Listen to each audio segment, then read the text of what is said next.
Hi folks, welcome back. We're enjoying some gorgeous weather here in West Island at the moment, so I thought I'd bring you out into the garden with me today. And just so you know, these aren't bonfires or funeral pyres in the making. These are all piles of disassembled trees which sadly came down in Storm Éowyn back in January. And if you've been wondering what I've been up to these past couple of weeks on my YouTube break, well, this is it. And also clearing away decades worth of ivy and brambles that had been covering these beautiful stone walls. I'm not sure how old they are, but they're in great condition. So I'm really happy to see these walls exposed again. But that's not what I want to talk about today.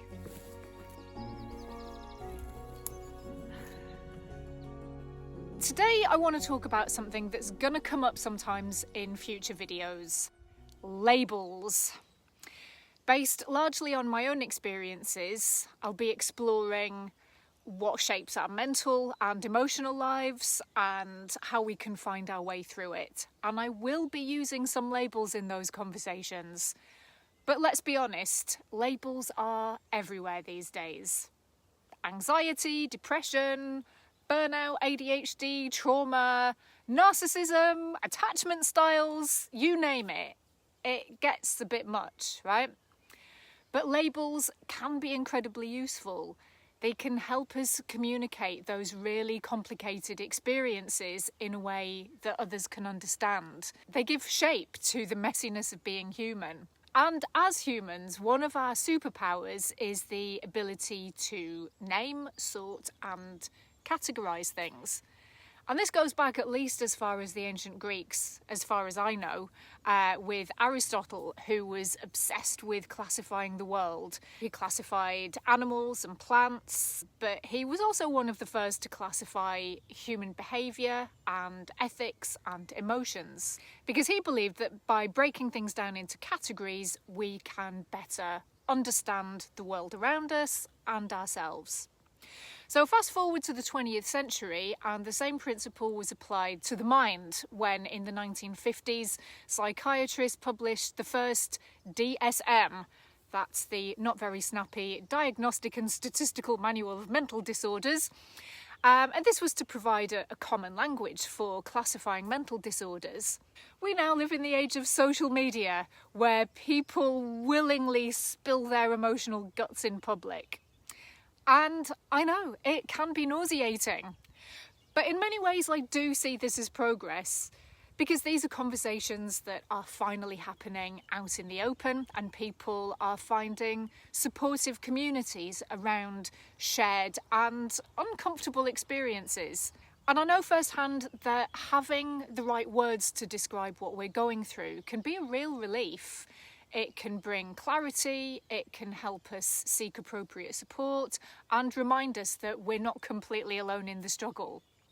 But here's the thing, and maybe this is where my zero bullshit Gen X comes out. When I was growing up, we didn't have that language. No one went to therapy, no one talked about things like anxiety or trauma. And I honestly still can't decide if I'm happy about that. Because looking back, I could have really used a decent school counsellor, or at least some sort of emotional vocabulary. But we didn't have that, so we just got on with it, sometimes badly, but sometimes just muddling things through really was the best way, without needing to make a big deal out of everything. And it helped to build a really important life skill, resilience. Now, younger generations have grown up in a culture of greater self-awareness and self-disclosure. And I do think in some ways there's a lot to admire in that.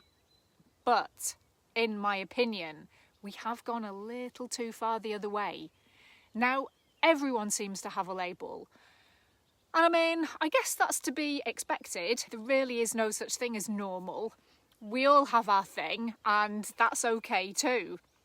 But the shadow is when these labels become our identities, our excuses, or even our self-fulfilling prophecies.